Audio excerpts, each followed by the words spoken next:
Yes बताओ, question number बताओ, किसमें डाउट है? सर 49। 49। सर 39। अच्छा 39। ओके देखिए यहाँ पे angular velocity as a function of angle theta दिया हुआ है, ओमेगा नॉट और के कांस्टेंट है।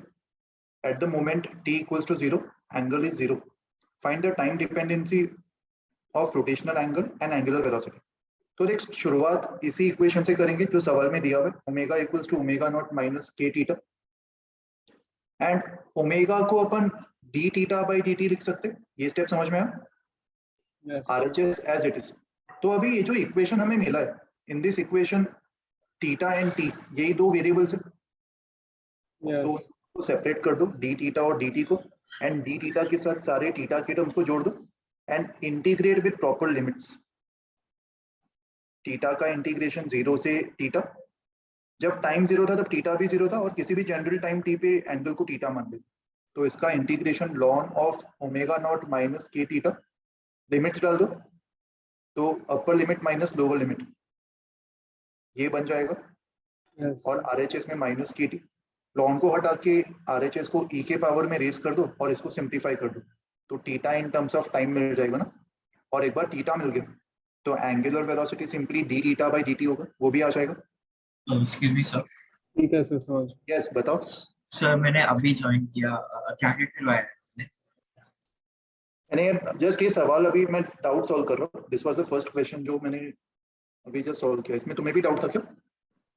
नो नहीं था ना, तो मेरे यू को डिडंट। 38 में डाउट है। हाँ मैंने अभी कुछ नया सिखाना शुरू नहीं किया, तो जो भी अभी ज्वाइन करे तुम लोग ने कुछ भी मिस नहीं किया। क्वेश्चन 38, इसमें angular acceleration in terms of t दिया हुआ है, where k is a constant. क्या पूछा है? How soon after the beginning of the motion will the total acceleration vector of an arbitrary point forms 60 degrees with the velocity. तो देख अगर मैं इसको वेलोसिटी वेक्टर मानूं, तो जो टोटल एक्सेलरेशन वेक्टर होगा उसका एंगल वेलोसिटी के साथ 60 होगा, दैट मींस उसका एंगल टेंजेंशियल एक्सेलरेशन के साथ भी 60 होगा, राइट?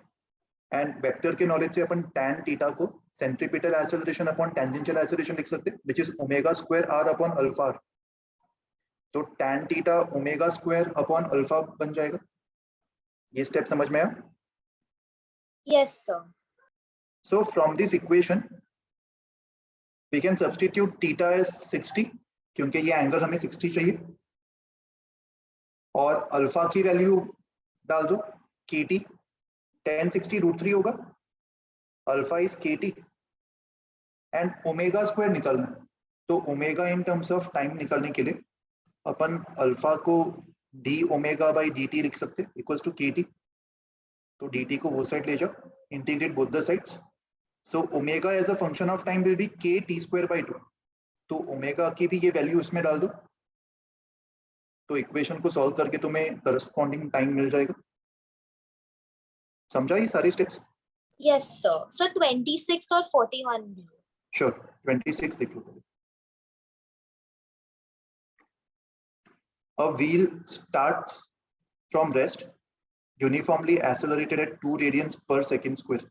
देख रेस्ट से स्टार्ट कर रहा है मतलब initial omega 0, time 5 seconds, and angular acceleration uniform दिया हुआ है constant 2 radians per second square. It is allowed to rotate uniformly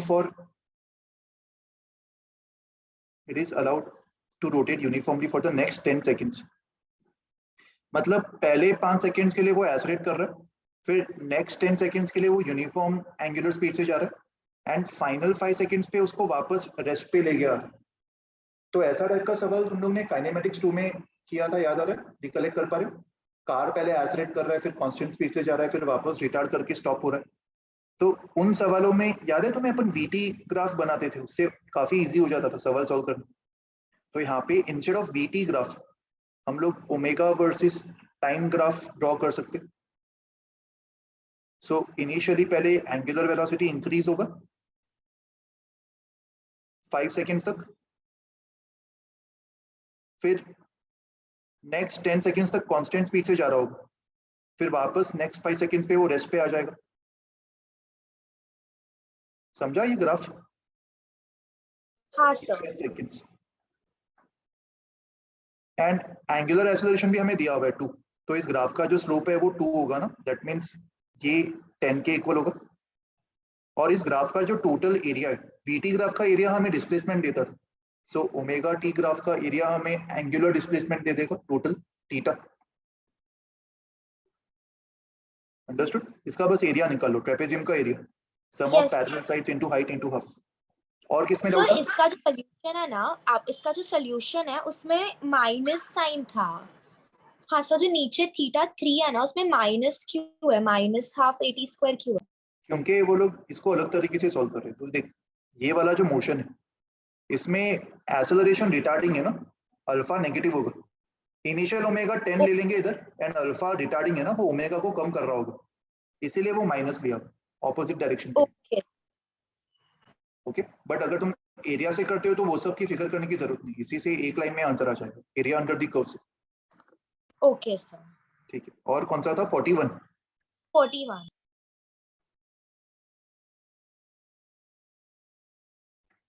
देख यहाँ पे एंगुलर डिसेलरेशन जो है वो प्रोपोर्शनल टू रूट ओमेगा दिया हुआ है,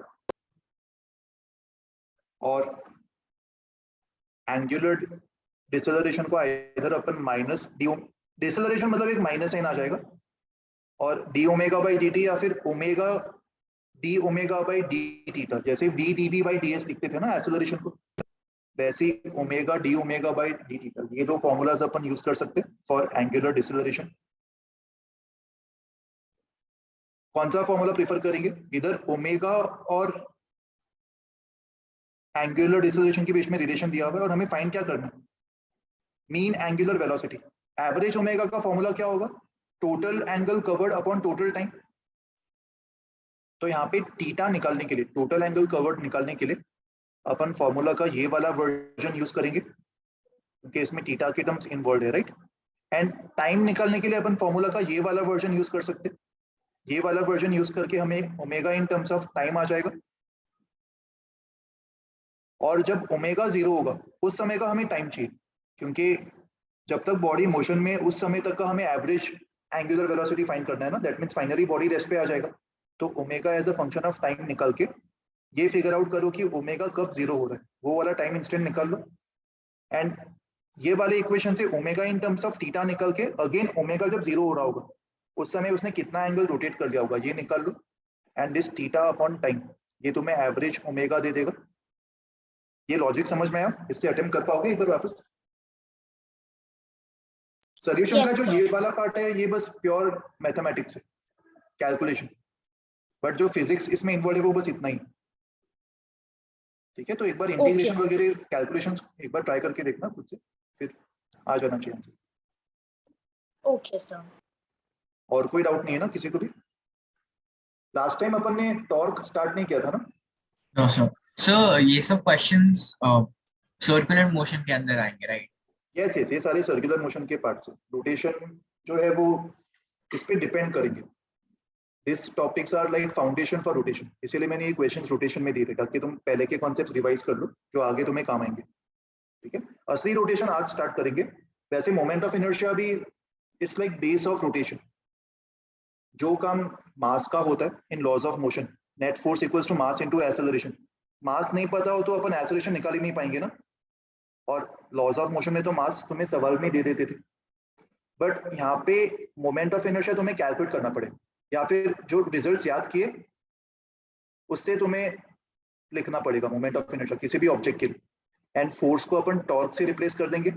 जो काम यहाँ पे मास कर रहा था वो काम यहाँ पे मोमेंट ऑफ इनर्शिया करेगा, एंड जो काम यहाँ पे लीनियर एक्सेलरेशन कर रहा था वो काम यहाँ पे एंगुलर एक्सेलरेशन करेगा। ओके, तो हमें आई निकालना आता है, अभी अपन टॉर्क निकालना सीखेंगे। एक बार टॉर्क निकालना सीख जाएंगे उसके बाद अपन किसी भी सिस्टम में अल्फा निकाल पाएंगे इजीली, एंगुलर एक्सेलरेशन।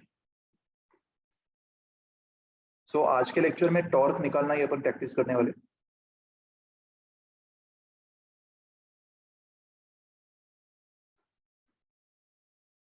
सो टॉर्क होता क्या है? Torque is basically rotational effect of a force. And torque हमेशा किसी पॉइंट के अबाउट अप्लाई किया जाता है। खाली ये पूछना कि गिवन फोर्स का टॉर्क क्या होगा, that does not make any sense. Given force का टॉर्क क्या होगा किसी पॉइंट के अबाउट। टॉर्क और moment of a force about a point और an axis, about a point और एन एक्सिस, ये भी हमें साथ में स्पेसिफाई करना होगा। सो पॉइंट मतलब अंदर जा रहे हैं, लाइक एक्सिस? नहीं, वो सिंबल अपन क्रॉस और डॉट से रिप्रेजेंट करते। क्रॉस मतलब गोइंग इनटू एंड डॉट मतलब कमिंग आउट। Yes sir. ठीक है, सो यस।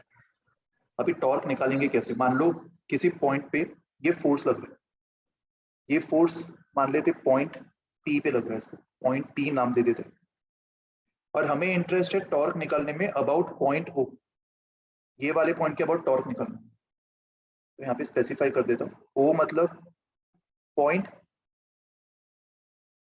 About which.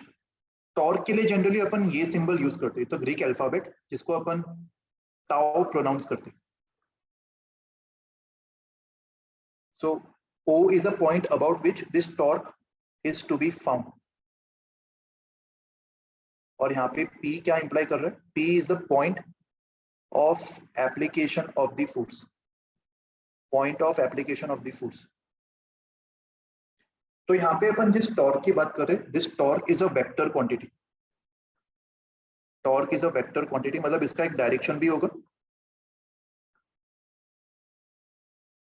तो यहाँ पे पॉइंट O, जिस पॉइंट के अबाउट अपन टॉर्क निकाल रहे थे, वहां से लेके पॉइंट P, जिस पॉइंट पे फोर्स लग रहा है, इन दोनों पॉइंट्स को ज्वाइन करके अपन ये वाला वेक्टर डिफाइन करेंगे, which is called as vector R. Vector R मतलब vector joining point O to point P. ये समझ में आया सबको वेक्टर R मैंने कैसे डिफाइन किया? जिस पॉइंट के अबाउट टॉर्क निकाल रहे वहां से शुरू करेंगे उस वेक्टर को, एंड जिस पॉइंट पे फोर्स लग रहा है वहां तक लेके जाएंगे, ये हमारा वेक्टर R होगा। So torque is defined as cross product, सबको क्रॉस प्रोडक्ट क्या था, वेक्टर्स में पढ़ा था। Yes, sir. Torque is defined as cross product of vector R and vector F. ये जो मैंने इक्वेशन लिखा हुआ है, ये इक्वेशन हमें कंप्लीट इंफॉर्मेशन दे रहा है टॉर्क के बारे में, कि वो एक वेक्टर क्वांटिटी है, और क्रॉस प्रोडक्ट से अपन डायरेक्शन भी निकाल सकते हैं। सबको याद है right hand thumb rule cross product का? Yes, sir. Place your fingers along the, place your fingers of right hand along the first vector and then curl them towards the second vector. ऐसा करते समय तुम्हारा thumb जिस भी direction में point करेगा वो इस क्रॉस प्रोडक्ट का डायरेक्शन होगा। तो यहाँ पे मुझे बता सकते हो R क्रॉस F, इसका डायरेक्शन किस तरफ होगा, इनटू द स्क्रीन या आउट ऑफ द स्क्रीन? देखो R वेक्टर ये वाला, ये वाला R वेक्टर, और F वेक्टर सर एक्सिस से जो परपेंडिकुलर डिस्टेंस होगा वो कहाँ तक होगा?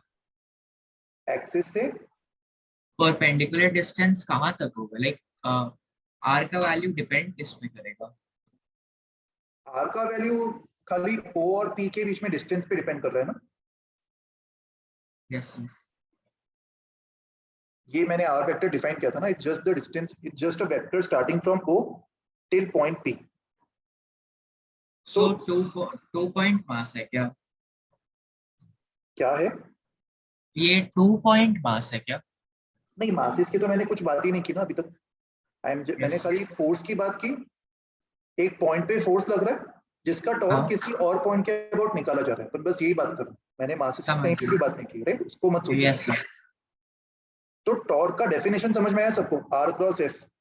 यहाँ पे R वेक्टर जो है वो इस तरफ पॉइंट कर रहा है, डायग्राम में देख पा रहे हो, एंड F वेक्टर ऊपर की तरफ पॉइंट कर रहा है।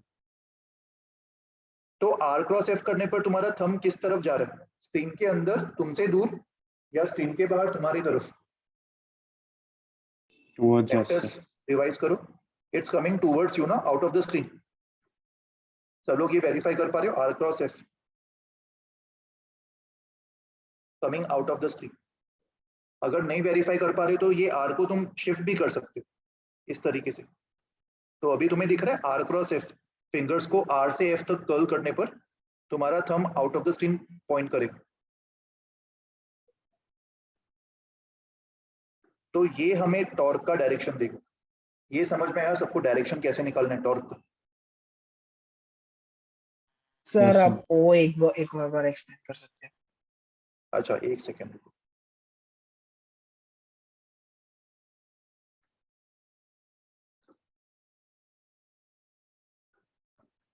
देख अपने एक सेकंड में वीडियो ऑन करके दिखा रहा हूँ, सब लोग ध्यान से देखना।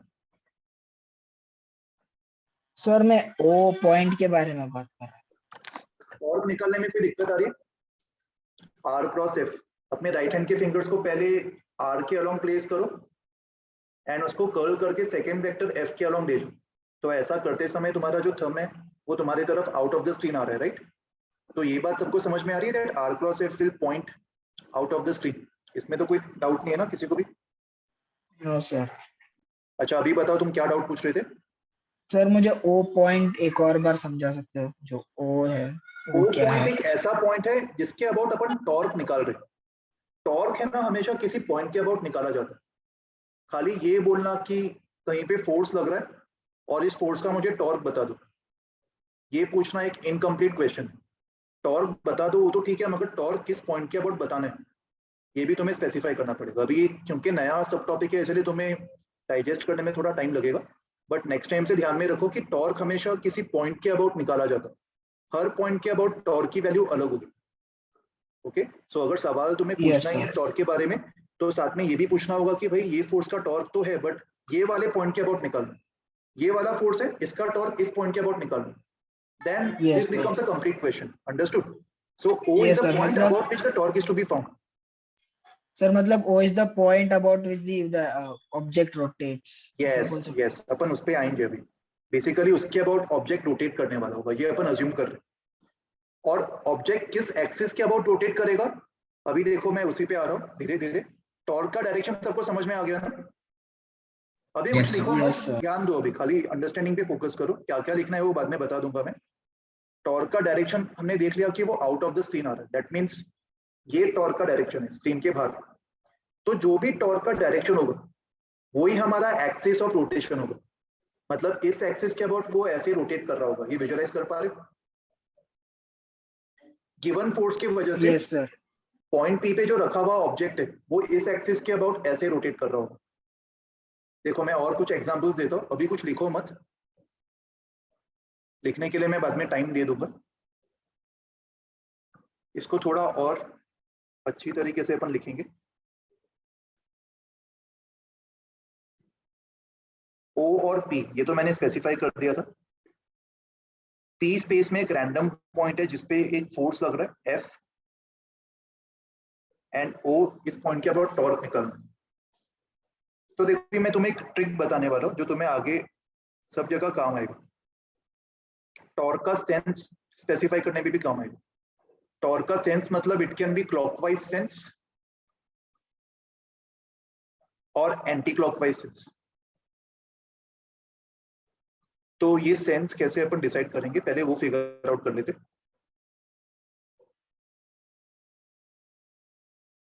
इसको मैंने आर वेक्टर डिफाइन किया था।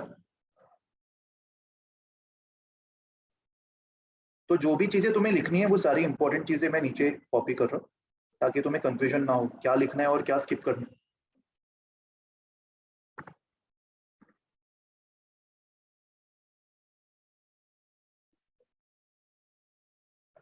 टॉर्क एक वेक्टर क्वांटिटी है एंड यूनिट्स ऑफ टॉर्क क्या होगा? फॉर्मूला देख के कोई प्रेडिक्ट कर सकता है? Newton meter. इट्स तो डिफाइंड एज इसका ये डायमेंशन और वर्क का डायमेंशन तो सेम होगा, राइट? ठीक है, हाँ करेक्ट। ऐसे बहुत सारे फिजिकल क्वांटिटीज हैं जिनके डायमेंशन सेम हो सकते हैं बट इसका ये मतलब नहीं है कि वर्क और टॉर्क सेम होगी। फिजिकल क्वांटिटीज डिफरेंट होके भी सेम डायमेंशंस के हो सकते हैं। ओके सो टॉर्क का सेंस जो होगा इधर या फिर डायरेक्शन जो होगा वो आउट ऑफ द स्क्रीन आ रहा है, ये भी समझ में आ गया था सबको इस केस में, इस एग्जांपल में। और क्रॉस प्रोडक्ट का जो मैग्नीट्यूड है वो तुम्हें याद है कैसे निकलते थे? RF sin theta. RF sin theta, where theta is what? The angle between the two vectors R and F. और इस केस में क्या R और F के बीच का एंगल ये होगा? Yes, sir. Angle between the vectors, क्या ये लिखना सही है? एक बार वापस रिकलेक्ट करके बताओ। नो सर, रॉन्ग है। एंगल नहीं जो है वो सर, टेल पे फॉर्म होता आर है को ना। एक्सटेंड करके Yes, फिर हाँ very good. 180 माइनस थीटा होगा जो यस आपने यस, अभी वेरी बोला। गुड। तो वो 180 माइनस थीटा होगा, सही बोल रहे हो। तो actual angle between r and f ये थीटा होगा। यहाँ पे थीटा को मैं स्पेसिफाई कर सकता हूँ, theta is the angle between r vector and f vector, right. अभी टॉर्क क्लॉकवाइज सेंस में है कि एंटी क्लॉकवाइज सेंस में, ये अपन कैसे प्रेडिक्ट करेंगे?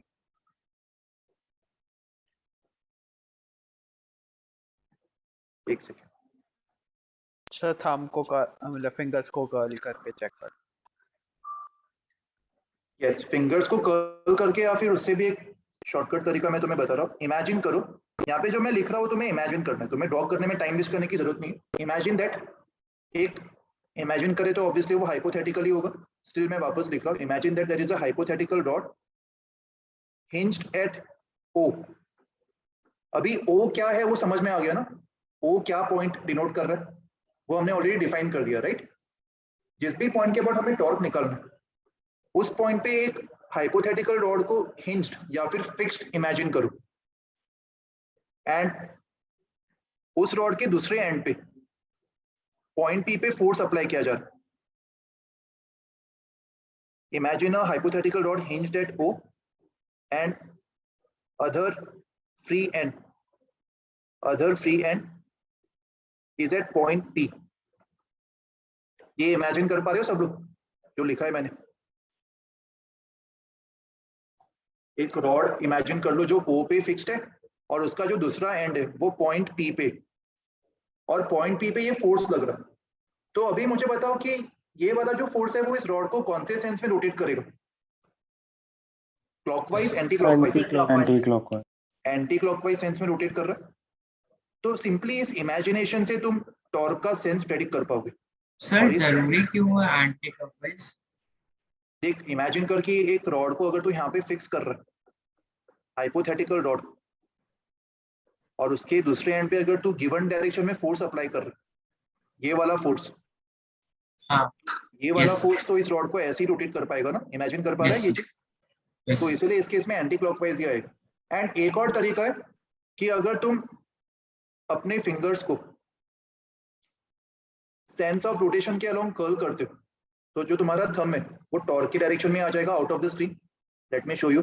Sense of rotation is anti clockwise, इस तरीके से रोटेट होने वाला है। तो रोटेशन के सेंस में अगर तुम राइट हैंड के फिंगर्स को कर्ल करते हो, तो जो तुम्हारा थंब है वो टॉर्क के डायरेक्शन में आ जाएगा ना। और इस केस में टॉर्क का डायरेक्शन कैसा आया था हमारे पास? Out of the screen. तो उस लॉजिक से भी अपन बोल सकते हैं that sense of the rotation anti clockwise होना चाहिए। तो ये भी एज अ थंब रूल तुम याद रख सकते हो, that torque coming towards you out of the screen will imply that you are seeing it in the anti-clockwise sense। और अगर मान लो क्लॉकवाइज सेंस होता, तो अपने राइट हैंड के फिंगर्स को अगर तुम ऐसे कर्ल करते, तो जो तुम्हारा थंब है वो कैसे जा रहा होता? Into the screen. That means torque का डायरेक्शन अगर इनटू द स्क्रीन आ रहा है, that would have implied clockwise sense. But I think ये सबसे बेटर हाइपोथेटिकल रॉड को इमेजिन करना ज्यादा इजी होगा। सब लोग एग्री करते हो इस बात से? तुम लोग को क्या फील हो रहा है बताओ, which one is easier to predict the sense of rotation? Sir वो हाइपोथेटिकल रॉड वाले एक और बस हाइपोथेटिकल रॉड से देखो, मैं एक बार वापस बता रहा हूँ, उससे तुम इजीली सोच सकते हो। देख, जिस पॉइंट के अबाउट तू टॉर्क निकाल रहा है ना, सवाल में मेंशन होगा, या फिर तुम वो सवाल में देख पाओगे कि कौन से पॉइंट के अबाउट टॉर्क निकालना है। उस पॉइंट के अबाउट इमेजिन करके तूने रॉड का एक एंड फिक्स कर दिया। मान ले मेरे फिंगर्स को ऑब्जर्व कर, मान ले ये पॉइंट O है, और यहाँ पे फोर्स इस तरीके से मैं अप्लाई कर रहा हूँ। ये पॉइंट P है और ये पॉइंट O है। O के अबाउट मुझे टॉर्क निकालना है, तो मैं एक O से लेके P तक एक हाइपोथेटिकल रॉड मान लूंगा। ये हाइपोथेटिकल है, अपने माइंड में इमेजिन करना है। O पे हिंज कर दिया और P पे फोर्स लगा रहा हूँ, तो P पे जब मैं इसको फोर्स अप्लाई करूंगा तो ये कैसे सेंस में रोटेट कर रहा है?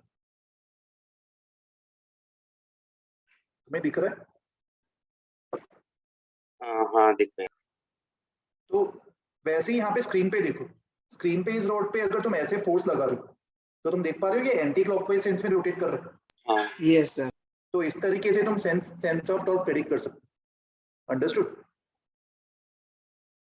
Yes, sir. Understood. धीरे धीरे अपन एग्जांपल्स करेंगे ना और बहुत सारे, तो तुम्हें आइडिया आ जाएगा। आई नो अभी थोड़ा सा डिफिकल्ट लग रहा होगा तुम्हें, एक नया सब टॉपिक अपन पढ़ रहे जो कि पहले कभी पढ़ा नहीं था। तो अभी सारे पॉइंट्स नोट कर लो जो तुम्हें स्क्रीन पे दिख रहे हैं, आगे धीरे धीरे एग्जांपल से और हमें बेटर समझ में आ जाएगा। Okay Yes, sir.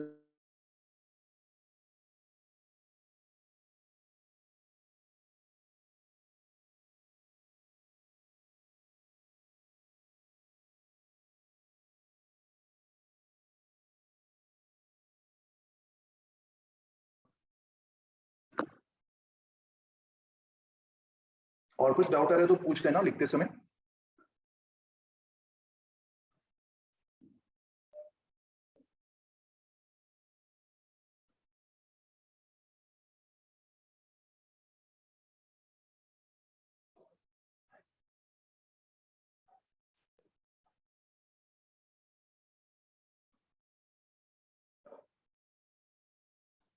ये वाली स्लाइड पे अपन डायरेक्शन और सेंस ऑफ रोटेशन पे ज्यादा स्ट्रेस कर रहे कि वो हम कैसे निकाल पाएंगे।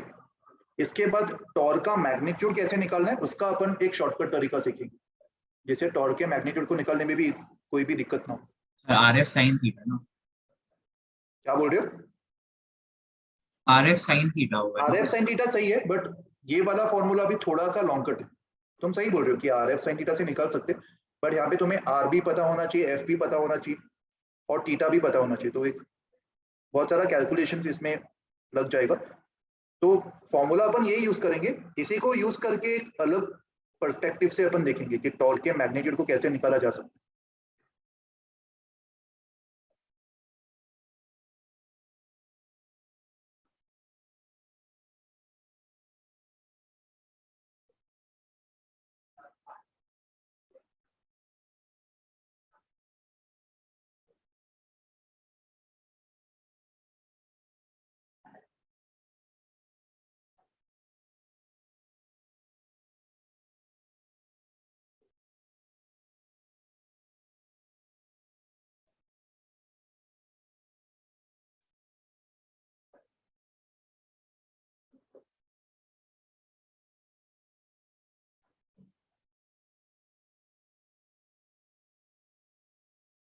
सर हम लोग ये बोल सकते हैं कि टॉर्क टॉर्क वो है, मतलब टॉर्क बेसिकली रोटेशन में जितना वर्क हो रहा है वो है। Like, हाँ, वर्क नहीं वर्ड यूज करेंगे, बट एक सीधा सीधा सा कंपैरिजन है। फोर्स क्या करता है, किसी भी बॉडी पे फोर्स का क्या कंट्रीब्यूशन होता है, वो बॉडी पे क्या करवाता है फोर्स लगा के? Displace. Change in moment. Displace is a wrong word, beach change में इन दो मोमेंट। स्टेप्स खा गया। इनडायरेक्टली ठीक है, डिस्प्लेस भी करवा देगा शायद, बट मान ले तेरे सामने एक ब्लॉक रखा हुआ है, तूने उस पे फोर्स लगाया, तो फोर्स लगाते ही तुरंत उस ब्लॉक के ऊपर क्या होने वाला है? एक्सेलरेट। Yes sir. फोर्स का सीधा सीधा इफेक्ट किसी ब्लॉक के ऊपर वो उसको एक्सेलरेट करवाएगा ना, फिर एक्सेलरेशन Yes. हुआ तो चेंज इन वेलोसिटी हुआ, चेंज इन डिस्प्लेसमेंट हुआ, वो सारे इनडायरेक्ट कॉन्सिक्वेंसेस है, राइट? Yes sir. तो वैसे ही टॉर्क का सीधा सीधा इफेक्ट होता है एंगुलर एक्सेलरेशन पे। एंगुलर एक्सेलरेशन मतलब अगर कोई बॉडी रेस्ट पे है, वो एक एंगुलर स्पीड एक्वायर कर जाएगा बिकॉज ऑफ एंगुलर एक्सेलरेशन। ऐसी रॉड को इमेजिन कर ले, ये वाले रॉड को, जो हाइपोथेटिकल रॉड था ना, वो तुम्हें मदद करेगा चीजों को फील करने में। ये यहाँ पे जो रॉड है, ये इनिशियली रोटेट नहीं कर रहा था ना, रेस्ट पे था, इस पे मैंने फोर्स अप्लाई किया, एंड इस फोर्स की वजह से जो टॉर्क होगा, ये वाले पॉइंट के about, that torque will decide ना ये कितना फास्ट रोटेट कर रहा है। अगर मान लो ये फोर्स मैंने यहाँ पे अप्लाई किया होता पॉइंट ओ के नजदीक, तो टॉर्क का इफेक्ट ज्यादा होता है या कम होता? सर कम होता। कम होता। इमेजिन करो कि मैंने इनफाइनाइट फोर्स पॉइंट ओ पे ही लगा दिया, क्या ये रॉड कभी भी रोटेट हो पाएगा? नहीं, that because means rotation, R0। Yes R0। तो रोटेशन खाली फोर्स पे डिपेंड नहीं करता ना, ये इस बात पे भी डिपेंड करता है कि उस फोर्स का डिस्टेंस कितना है। तो इस फिजिकल क्वांटिटी को क्वांटाइज करने के लिए हमने एक अलग फिजिकल क्वांटिटी टॉर्क डिफाइन किया। तो टॉर्क विल डिसाइड कि कितना बेटर रोटेट कर पाएगा, कितना ज्यादा इसका अल्फा अचीव होगा। जितना ज्यादा टॉर्क उतना ज्यादा एंगुलर एक्सेलरेशन, उतना ही फास्ट इसका एंगुलर स्पीड बढ़ेगा। समझ में आ रही है बात, ये कोरिलेशन? सर तो इसका एक एग्जांपल हो सकता है डोर, लाइक अगर हम बेस्ट लोग एग्जांपल है, यस। डोर पे जो हैंडल्स लगे होते हैं वो हिंज के एकदम दूर होते हैं ना, राइट मोस्ट एक्सट्रीम। अगर ये डोर है यहाँ पे हिंज है, हाँ। तो ऐसा थोड़ी होता है कि हैंडल को हिंज के पास ही लगा दे, हैंडल को एकदम दूर दूर रखते लगा। ताकि मैक्सिमाइज कर सके। यस, तो उससे तुम कम फोर्स अप्लाई करके भी, क्योंकि आर बहुत ज्यादा है, तो जो तुम्हारा टॉर्क है एफ इंटू आर वो मैक्सिमाइज हो पाएगा उससे। फिर तुमने ये भी देखा होगा कि किसी स्क्रू नट को अगर तुम्हें लूज करना है तो एक वो बड़े स्पैनर्स होते हैं जिसका एक पार्ट यहाँ पे फिट हो जाता है और एक बड़ा सा लीवर आर्म होता है उसका, तो तुम उससे इजीली फोर्स अप्लाई करके रोटेट कर पाते हो, राइट? तो basically when you are Yes. Increasing your r it becomes easier to increase the torque. समझ में आ रहा है अभी ये सारे इसके एप्लीकेशंस? Yes. So and हम लोग मोमेंट ऑफ इनर्शिया को कांस्टेंट समझेंगे ना? Moment of inertia for a given system may or may not be constant. That depends on the situation. Moment of inertia क्या होता है वो बात तो हमें समझ में आ गई ना, किन किन पैरामीटर्स पे डिपेंड करता है बताओ? Yes, Moment of sir. inertia it depends on summation of mr square for all the particles Yes, sir. involved in the system. तो the answer to your question lies in this only. अगर summation mr square सारे particles के लिए constant हो गया तो moment of inertia भी same ही रहेगा सिस्टम के लिए, बट अगर बाय चांस वो चेंज हो गया तो moment of inertia can also vary, it can also change. जैसे तुमने सेंटर ऑफ मास में वेरिएबल मास का भी कॉन्सेप्ट पढ़ा था ना, Yes, sir. तो वैसे यहाँ पे moment of inertia can also become variable. वो आगे अपन Yes, sir, देखेंगे वही और एडवांस मतलब questions. Force is equal to mass times acceleration, बस मास कांस्टेंट पे ही। Very good very good. तो सिमिलरली वही सेम इसमें रहे। Exactly same story, exceptions Okay, वाले sir. स्टोरीज भी एग्जैक्टली सेम है। जिस तरीके से फोर्स को अपन एक्चुअल में क्या लिखते थे, what was the original equation? d momentum upon dt. Yes, rate of change of linear momentum. और यहाँ पे इसको मैं लिखता था d by dt of m into v, और यहाँ पे एक टर्म्स एंड कंडीशंस था that if mass is constant तभी f को ma लिख पाएंगे, राइट? Very good. ये कॉन्सेप्चुअल क्लैरिटी है सबको? सबको Yes, पता है ना ये बात कि Yes, sir. f equals to ma अपन तभी लिख पाते हैं व्हेन m इज कांस्टेंट। अगर m कांस्टेंट नहीं हुआ तो अपन इसी इक्वेशन पे स्टक हो जाएंगे। वैसे ही आगे जाके अपन एंगुलर मोमेंटम की बात करने वाले। अभी ये सब क्या होता है अभी मत पूछो, क्योंकि later part of the Sir, chapter तो में आएगा। अगर कोई इसका अगर सेंटर ऑफ नहीं मोमेंट ऑफ इनर्शिया मतलब चेंज हो रहा है, सो उसका ये लाइक मास डिस्ट्रीब्यूशन कांस्टेंट नहीं है, right? Yes yes, mass distribution constant. अगर मास डिस्ट्रीब्यूशन सेम है किसी पॉइंट के अबाउट तो मोमेंट ऑफ इनर्शिया को भी तुम कांस्टेंट मान सकते हो, ठीक है? तो एंगुलर मोमेंटम का फॉर्मूला हमने केमिस्ट्री में एमवीआर पढ़ा था सर। वो तुमने बहुत बेसिक फॉर्मूला पढ़ा था, आई नो। तुमने शायद वेक्टर्स में भी पढ़ा होगा, केमिस्ट्री में भी पढ़ा था, तो इसके बारे में डिटेल डिस्कशन अपन बाद में करेंगे। अभी खाली अपने बैक ऑफ द माइंड में ध्यान रख सकते हो कि यहाँ पे जो काम लीनियर मोमेंटम कर रहा था वही काम यहाँ पे एंगुलर मोमेंटम कर रहा होगा। जिससे टॉर्क का rate of change of angular momentum, सब लोग बस ये चीजें कोरिलेट कर पा रहे हो? Force, torque, linear momentum, angular momentum, A and alpha, ये समझ में आया सबको? Yes, sir. ठीक है, इसमें से कुछ लिखना बाकी है तो लिख लो, फिर आगे देखते हैं।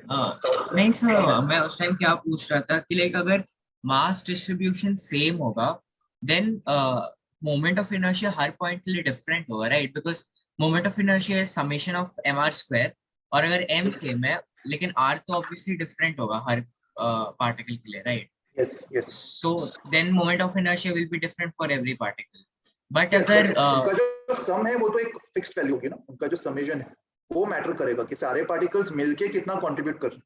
ऑल्दो इंडिविजुअल पार्टिकल्स का डिफरेंट हो सकता है, जैसे कि एक रॉड, इसका मोमेंट ऑफ इनर्शिया ये वाले एक्सिस के अबाउट कितना होता है, ml²/3, और ऑब्वियसली इस ml²/3 में सारे पार्टिकल्स का, पार्टिकल 1 2 3 4, इन सारे पार्टिकल्स का of same masses moment of inertia में कंट्रीब्यूशन सेम है कि डिफरेंट है? डिफरेंट। कौन से पार्टिकल का सबसे ज्यादा कंट्रीब्यूशन है amongst this four, assuming same mass? वाला फोर्थ वाले का। बट उनका जो टोटल सम है वो ml²/3 होगा, और उसका कांस्टेंट रहना या कांस्टेंट नहीं रहना वो मैटर करेगा, भले इंडिविजुअल पार्टिकल्स अलग कंट्रीब्यूशन दे रहे हो। Okay, now you continue. तुम क्या बोल रहे थे? सॉरी, मैंने तुम्हें बीच में इंटरप्ट कर दिया। तो वो कांस्टेंट नहीं रहेगा तब जब like linear mass density constant नहीं होगा, राइट?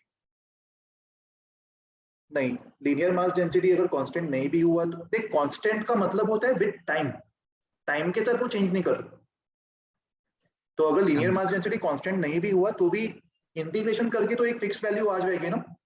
Yes, sir. टाइम के साथ फ्लक्चुएट कब होगा? अगर मान लो एक ऐसा हाइपोथेटिकल केस होता जिसमें रॉड के पार्टिकल्स रॉड को तोड़ के आगे जा रहे, मान ले पार्टिकल 4 का मन हुआ कि वो यहाँ से डिटैच हो गया और आगे चला गया, तो टाइम के साथ जैसे जैसे वो आगे जा रहा है तो टाइम के साथ इसका इस सिस्टम का जो मोमेंट ऑफ इनर्शिया है वो बढ़ते जाएगा। Yes, sir. तो उसको अपन बोलेंगे इट्स नॉन कांस्टेंट। बट अगर सारे पार्टिकल्स का कंट्रीब्यूशन हमने निकाल लिया, भले इंडिविजुअल का डिफरेंट हो, भले नॉन यूनिफॉर्म रॉड हो, बट वो एक फिक्स्ड वैल्यू आ गई ना, वो तो टाइम के साथ वेरी नहीं करेगी उस एक्सिस के अबाउट, वो तो फिक्स्ड ही रहने वाली। Yes, sir. समझ में आया ये पॉइंट? Yes, sir. ओके, और कोई लिख रहा है अभी भी इसको? So one अच्छा। second. So अच्छा वो मैग्नीट्यूड है ना? Yes. क्या होगा? Nothing. अच्छा ठीक है, और टाइम चाहिए लिखने के लिए या हो गया? Done, sir. अच्छा चलो अभी मैग्नीट्यूड पे फोकस करते हैं, मैग्नीट्यूड कैसे निकालना।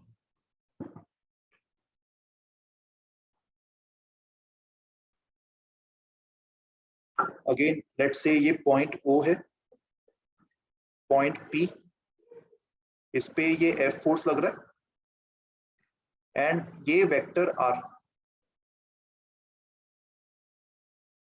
टॉर्क को हमने डिफाइन किया था R क्रॉस F, तो इसका जो मैग्नीट्यूड है इसको हमने बोला था RF sin theta, where this angle is theta. अभी इसी चीज को, इसी फॉर्मूला को अपन इस तरीके से इंटरप्रेट कर सकते हैं that it can be written as R into component of force perpendicular to R। यहाँ पे F परपेंडिकुलर मतलब component of force vector which is perpendicular to R vector। तो यहाँ पे सबको रिजोल्यूशन आता है ना, कंपोनेंट्स लेना, वेक्टर्स में सीखा था। तो इस फोर्स का ये वाला जो कंपोनेंट है ये कितना होगा? RF cos theta. F cos theta, and ये वाला अच्छा, कंपोनेंट F sin थीटा। सही बोल रहे हो? ये वाला कंपोनेंट F cos थीटा और ये वाला F sin थीटा, सही है? Yes, sir. Yes, sir. Again अपने इमेजिनेशन को वापस पिक्चर में लेके आओ और मुझे बताओ कि हाइपोथेटिकल अगर रॉड होता जो O पे फिक्स्ड होता और उसके दूसरे एंड P पे अगर मैं ये फोर्स अप्लाई कर रहा होता, तो क्या F cos थीटा का रोटेशन पे कोई भी इफेक्ट होता? मान लो ये रॉड यहाँ पे फिक्स्ड है और मैं इसको ऐसे ही खींच रहा हूँ, कितना भी खींच लो, क्या ये रोटेट कर पाएगा अपनी लाइफ में कभी भी? तो बस ये ट्रांसलेशनल मोशन पे इफेक्ट देगा ना सर। हाँ, बट ये फिक्स्ड है तो ट्रांसलेशन भी नहीं हो पाएगा। बट यस, अपन यहाँ पे रोटेशन की बात करें तो ट्रांसलेशन भी, रोटेशन में तो कोई कॉन्ट्रीब्यूशन देगा नहीं। That means F cos theta का कोई भी कंट्रीब्यूशन नहीं, तो रोटेशन में जो भी कंट्रीब्यूशन दे रहा है वो पूरा का पूरा F sin थीटा ही दे रहा होगा, जिसको अपन F परपेंडिकुलर बोल रहे हैं। तो सर टॉर्क तो जैसे हम लोग सर्कुलर मोशन में भी दो लेते थे ना फोर्स, एक सेंट्रीपिटल फोर्स और एक टैंजेंशियल फोर्स। तो यहाँ उसमें तो हम लोग नेग्लेक्ट तो नहीं कर देते थे वो अलग कॉन्सेप्ट था ना, वहाँ पे टॉर्क की बात नहीं कर रहे थे, दैट वाज समथिंग एल्स, वो सर्कुलर मोशन था। वहाँ पे स्पीड, एक्सेलरेशन, ये सारे काइनेमेटिक्स पैरामीटर्स की अपन बात करते थे, दैट वाज समथिंग डिफरेंट। उसको अभी क्लब मत करो इससे, यहाँ पे अपन कुछ और पढ़ रहे हैं। यहाँ पे सीधा सीधा सोचो ना लॉजिकली कि क्या ये वाला फोर्स इसको रोटेट कर पाएगा? नो सर, नहीं कर पाएगा, बात खत्म। तो इसका टॉर्क में कोई भी कंट्रीब्यूशन नहीं, तो टॉर्क जो भी प्रोवाइड हो रहा है that is only because of F sin theta, right? Yes. तो टॉर्क को अपन इस तरीके से भी लिख सकते हैं, दिस F sin थीटा मतलब F परपेंडिकुलर। तो सर यहाँ पे सेंट्रीपिटल फोर्स क्या है? Because we know for circular motion centripetal force is necessary, right? Yes yes, that will come, that you will understand gradually. देख यहाँ पे सिस्टम, यहाँ पे अपन, मैं कोई पर्टिकुलर सिस्टम नहीं दे रहा हूँ ना, मैं एक जनरलाइज थियरी बता रहा हूँ। तो एक्चुअल सिचुएशन जब अपन देखेंगे सवाल में तब तुम्हें समझ में आ जाएगा कि सेंट्रीपिटल फोर्स कौन प्रोवाइड कर रहा है। यू आर करेक्ट कि अगर वो सर्कुलर में जा रहा होगा तो कोई ना कोई तो प्रोवाइड करेगा ना। जैसे इस हाइपोथेटिकल सिचुएशन की अगर मैं बात करता हूँ, ये रॉड को यहाँ पे फिक्स किया है ना। Yes sir. मान लो मासलेस रॉड है और इसके ये वाले टिप पे मैंने एक पॉइंट मास अटैच कर दिया और इसको मैं यहाँ पे फोर्स अप्लाई कर रहा हूँ, तो ये रोटेट करेगा। यस अभी तुम्हारे माइंड में डाउट चल रहा है कि ये फोर्स तो सेंट्रीपिटल प्रोवाइड नहीं कर रहा ना, ये तो टेंजेंशियल डायरेक्शन में लग रहा है। हाँ। मैंने जिस पॉइंट पे हिंज किया वो तो रिएक्शन फोर्स लगा सकता है ना, वो तो इसको अपनी तरफ खींच सकता है। तो यहाँ पे ये वाला जो हिंज का रिएक्शन फोर्स होगा वो सेंट्रीपिटल का काम कर रहा होगा, अंडरस्टूड? Yes sir. तो ये तो एक खाली पर्टिकुलर सिचुएशन हो गया, तो वैसे ही किसी और सिचुएशन में शायद कोई और सेंटीमीटर का काम कर रहा होगा। तो अभी उसकी चिंता करने की जरूरत नहीं है, अभी अपन अपने थियरीज पे फोकस करते जो रोटेशन में अपन पढ़ रहे हैं। अंडरस्टूड? तो यहाँ पे F परपेंडिकुलर इनटू R का लॉजिक समझ में आया सबको? Yes sir. इस तरीके से टॉर्क निकाल सकते हो। अभी एक और लॉजिक देखो, एक और पर्सपेक्टिव।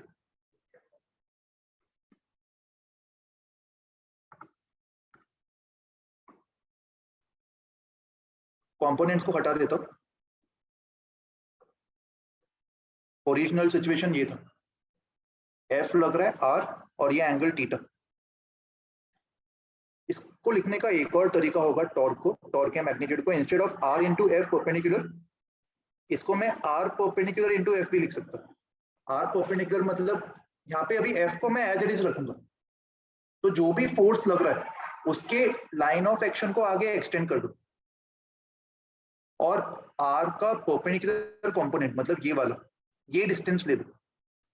तो किसी सिचुएशन में अगर तुम्हें लग रहा है कि परपेंडिकुलर डिस्टेंस निकालना ज्यादा आसान है इंस्टेड ऑफ रिजॉल्विंग फोर्स, तो वहां पे तुम टॉर्क को, टॉर्क के मैग्नीट्यूड को सिंपली ये F इंटू R परपेंडिकुलर भी लिख सकते हो। और यहाँ पे जो R परपेंडिकुलर है, इसी को अपन लीवर आर्म भी नाम देते, सुना होगा ना ये टर्म पहले कभी, लीवर आर्म। Yes, sir. तो इसी को अपन लीवर आर्म बोलते हैं। ऑब्वियसली अगर लीवर आर्म जीरो हो गया तो टॉर्क हमेशा जीरो होगा, और तुम लीवर आर्म को जितना बढ़ाओगे वो डिस्टेंस मैटर करेगा कि टॉर्क कितना बढ़ रहा है। ये आर का बढ़ाना इतना इंपॉर्टेंट नहीं है जितना इस लीवर आर्म का बढ़ाना है। तो टॉर्क के अभी हमें दो पर्सपेक्टिव पता है टॉर्क के कैलकुलेशन में, आइदर में उसको रिजॉल्व कर लीवर आप लो, वापस बता सकते हैं? ये आर परपेंडिकुलर, इसी को टेक्निकली लीवर आर्म भी कभी कभी बोल सकते। तो कभी ये वर्ड तुम्हें दिख जाए कहीं पे या किसी सवाल में तो कंफ्यूज होने की जरूरत नहीं, समझ जाना कि वो सिंपली आर परपेंडिकुलर है। आर परपेंडिकुलर मतलब जिस पॉइंट के अबाउट टॉर्क निकाला जा रहा है, पॉइंट वो तो सबको पता है ना अभी क्या है, वही सेम जो रेफरेंस मैंने पहले दिया था। जिस पॉइंट के अबाउट टॉर्क निकाला जा रहा है उस पॉइंट का perpendicular distance from the line of action of force, यहाँ पे लिख देता हूँ सर। तो R perpendicular R cos 90 minus theta होगा, राइट? करेक्ट। तो आर साइन थीटा आ गया ना? Yes sir. Yes sir. तो फॉर्मूला मैच हो गया, सही बोल रहे हो, understood? So r perpendicular is distance of point O from the line of action of force. सबको ये दोनों मेथड समझ में आ गए, method A and method B. Heading डाल दो, calculation of magnitude of torque, ये मेथड ए और ये मेथड बी। अभी यहाँ पे ऐसा कोई फिक्स रूल नहीं है कि मेथड ए हमेशा इजी होगा या हमेशा मेथड बी इजी होगा, अलग अलग सवाल और अलग अलग सिचुएशन पे डिपेंड करेगा, इनमें से कौन सा तुम्हें इजी पड़ रहा है वो तुम अप्लाई कर सकते हो। ठीक है, अपन एग्जांपल्स देखेंगे उससे तुम्हें समझ में आ जाएगा।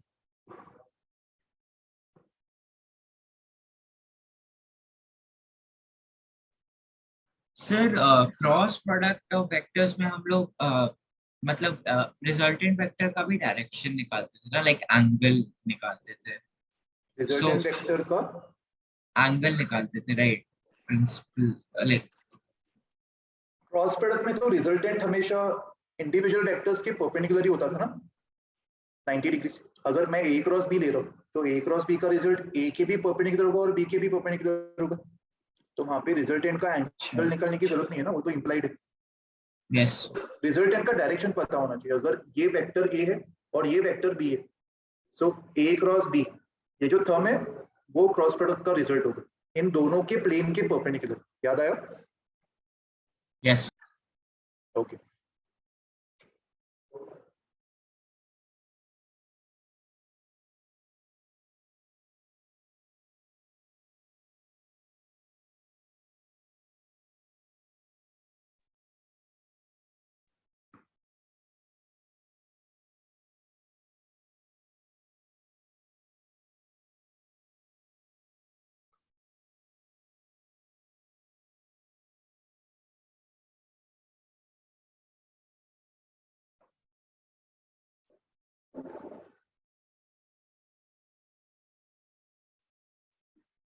अच्छा गाइस, एक इशू हो गया अभी एक्चुअली। मैं आज सेंटर में मैं आया था तो सेंटर अभी शायद बंद करने वाले, तो अपन नेक्स्ट टाइम कंटिन्यू करें आगे, आज थोड़ा जल्दी छोड़ देता तुम लोग को।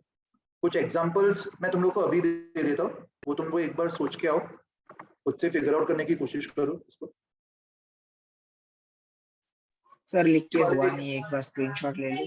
हाँ एक सेकंड मैं पहले बता देता हूँ। ये वाले जो एग्जांपल्स है, एग्जांपल 42, इसमें जो तुम्हें सिचुएशंस दिख रहे हैं ना, उसमें हमने जो सीखा है वो अप्लाई करने की कोशिश करो। ये मैं आज के लेक्चर नोट्स में भी अटैच कर दूंगा, और तुम चाहो तो इसका भी स्क्रीनशॉट ले लो अभी, अगर तुम्हें अभी लिखना है तो। नोट्स में तो मैं डाल ही दूंगा इसको भी। तो नेक्स्ट लेक्चर में अपन कवर अप कर लेंगे आगे का पार्ट। अपना नेक्स्ट लेक्चर कब है? इस वीक शायद और 2 लेक्चर्स है ना, एक थर्सडे को और एक संडे को। Yes sir. संडे सर को आप discuss ऑफलाइन में किस सेंटर में पढ़ाओगे? अभी डिसाइड नहीं हुआ यार, अभी तो खाली डाउट लेक्चर तुम्हें भी मिला होगा ना, डाउट लेक्चर का टाइम टेबल, फैकल्टीज आना शुरू हो गए। डाउट लेक्चर नहीं सर, ऑफलाइन क्लासेस का ही टाइम टेबल मिल गया। टाइम टेबल नहीं, लाइक कब से स्टार्ट हो रहा है वो मिल गया है। 1 मार्च से स्टार्ट हो रहा है, 1 मार्च से स्टार्ट हो रहा है। Yes sir. एंड कौन से सेंटर्स में कौन पढ़ाएगा वो अभी तक फिक्स नहीं हुआ यार, वो बाद में टाइम पे ही पता चलेगा एज यस पर द अवेलेबिलिटी क्या एंड आप शेड्यूल। मतलब मॉड्यूल से क्वेश्चंस मार्क करके दे सकते हो सर, जो हम लोग अभी अटेम्प्ट करने लायक हाँ हो हाँ एक सेकंड रुको, मैं अभी कर देता हूँ, एक सेकंड। सबके पास मॉड्यूल है ना? Yes sir. एक मिनट।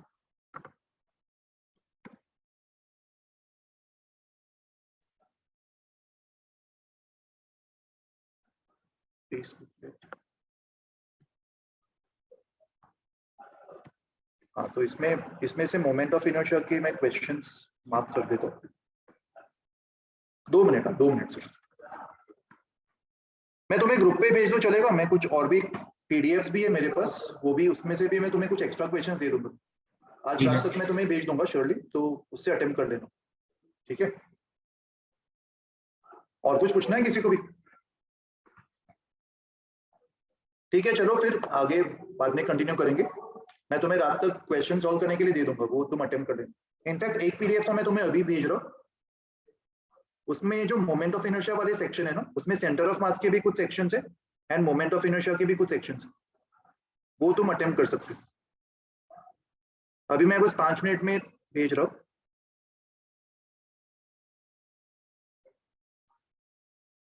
Thank you sir. मिल जाएगा अभी ग्रुप पे, ठीक है? ओके चलो फिर आज वाइंड यस अप सर, करते थैंक यू हैं। सर। चलो good night everyone, bye, take care. Bye sir, thank you sir. Thank you sir. Thank you, sir. Thank you sir.